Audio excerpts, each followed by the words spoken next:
Hi, my name is Paddy Hirsch. I'm a senior editor at Marketplace, and today I want to talk about margin calls. Margin calls have become part of the lexicon of the financial market meltdown because a lot of people believe that it's margin calls and margin selling that's actually forced some of the shares that we've seen falling decline so precipitously. So how does margin activity work? Well, let's use a little example using Girl Scouts. And our Girl Scout today is going to be called Jill, and she's been given $100 by her parents to go out and buy Girl Scout cookies. The parents gave her a little early. She actually asked a week or two before she actually needed to buy the cookies, and instead she went out and she bought 4 Barbies at $25 each. So here she is, she's got a nice little collection of Barbies, but she's got no Girl Scout cookies. So she gives her friend Amy a call. Now, Amy also got $100 a little early, but unlike Jill, Amy decided to put her money into the market, and she's made a tidy sum. In fact, she's made an extra $100. So she can go out and buy a box of Girl Scout cookies and sell them. But and she can also lend her friend Jill, because she's a kind soul, she can also lend her friend Jill $100. But she says to Jill, look, I'm not going to lend this money to you unless I know that I'm going to be able to make my money back. Jill says, well, I'll give you the money back, I promise. Amy says, well, okay, what kind of mints are you going to get? Or what kind of cookies are you going to get? And Jill says, you know, I'm going to get Thin Mints. And that immediately puts Amy on her guard. She says, okay, well, you know what? Thin Mints, I think they're not going to sell that well because a lot of people are buying them. So I'm going to lend you $100, but I want to be sure that I get my money back. And the way I'm going to do that is I'm going to take those Thin Mints as collateral. So that if I think that they're not going to sell right, then I have the option to sell. I can sell them if I want to. They basically belong to me, even though you're going to be selling them. All right, says Jill, no problems. But I'm not done, says Amy. I also want a margin of error. I want to have some extra collateral other than just the mints themselves. All right, says Jill, well, what do you want?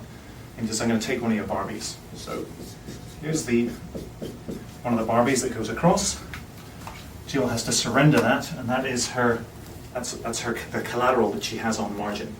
Now, if all goes well, and Jill goes into the marketplace and Thin Mints sell at, say, $2 a packet, it means she's going to make $200, Amy gets $100, and Jill gets her Barbie back and everyone's happy. But what happens if Amy is correct and the price of Thin Mints drops? Well, Amy's also decided to build into this contract an agreement that says every time the mints drop 25 cents per packet, that's to say 25%, then she wants some more collateral. So say, for example, Thin Mints go to 75 cents. Okay, Amy has 2 options. She can either say to Jill, all right, you need to provide me with more collateral, you need to provide me with another Barbie. Or she can sell. So what she does is she calls Jill and she says, hey Jill, we're down at 75 cents. This is your margin call. You need to surrender more collateral. So Jill says, okay, here's another Barbie for you. If it drops to 50 cents, again, Amy has the option to ring Jill and say, Jill, this is a margin call, but at 50 cents you need to surrender another Barbie. And all this does is it makes sure that Amy has got collateral of some kind in her account to compensate for the fact that the Thin Mints might not be selling at the same rate. Now, if these two were stock investors and Jill had borrowed to buy stock, the collateral that she might provide could be anything that she and Amy agree on. It could be stocks, it could be bonds, it could be loans, it could be anything they want, as long as there's an agreement there and and Amy's happy with what she has as collateral. And as the call comes in, those margin calls come in, then Jill has to surrender more of that collateral according to the agreement. So let's think about these stocks. Say the stocks do start to drop. If they drop really, really fast, and it looks like they're going to be going a lot lower, and it looks like it's going to be very, very difficult to make money on these, Amy might decide that she doesn't want collateral at all. She just wants to sell the stock in order to make her money back. And this is what's been happening in the market recently, is that you've seen a precipitous decline in the price of stock as the economy has deteriorated. So the stock goes down hard.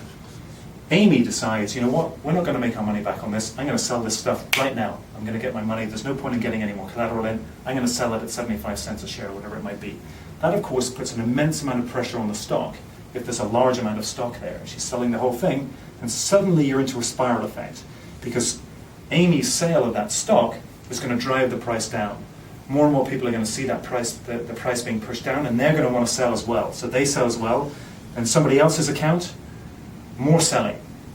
If she's selling in increments, it just increases the pressure on the stock, and the stock will keep spiraling down until it hits its nadir there.